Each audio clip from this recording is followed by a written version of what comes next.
TPCC working president Jaggareddy ఆసక్తికరమైన వ్యాఖ్యలు చేశారు. అసెంబ్లీ ఎన్నికల్లో ఓడిపోయి చాలా ప్రశాంతంగా ఉన్నానన్నారు. తాను ఇప్పుడు రిలాక్స్ అవుతున్నానంటూ కామెంట్స్ చేశారు. నాయకులు, కార్యకర్తలు ఎవరూ కూడా తాను ఓడిపోయానని బాధపడవద్దని చెప్పారు. సంగారెడ్డిలో ఘనంగా జగ్గారెడ్డి జన్మదిన కార్యక్రమాలు నిర్వహించారు. పట్టణంలో కాంగ్రెస్ శ్రేణులు, జగ్గారెడ్డి అభిమానులు భారీ ప్రదర్శన నిర్వహించి కేక్ కట్ చేశారు. కార్యకర్తలు, నేతలు వేలాదిగా తరలి వచ్చారు. ఈ సందర్భంగా జగ్గారెడ్డి ఈ వ్యాఖ్యలు చేశారు. నేనైతే ప్రశాంతంగా ఉన్నా, హ్యాపీగా ఉన్నా.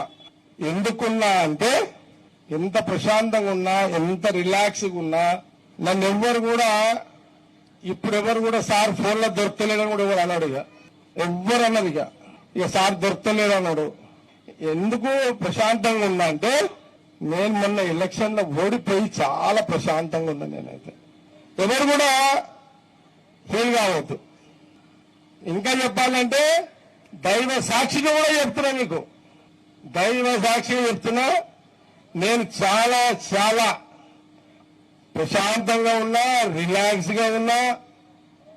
మొన్న ఎలక్షన్ లో ఓడిపోయినందుకు నేనైతే ప్రశాంతంగా ఉన్నా, హ్యాపీగా ఉన్నా.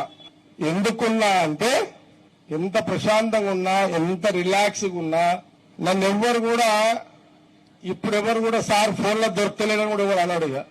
ఎవ్వరు అన్నది ఇక సార్ దొరకలేదు అన్నాడు. ఎందుకు ప్రశాంతంగా ఉన్నా అంటే నేను మొన్న ఎలక్షన్ లో ఓడిపోయి చాలా ప్రశాంతంగా ఉన్నా. నేనైతే ఎవరు కూడా ఫెయిల్ కావద్దు.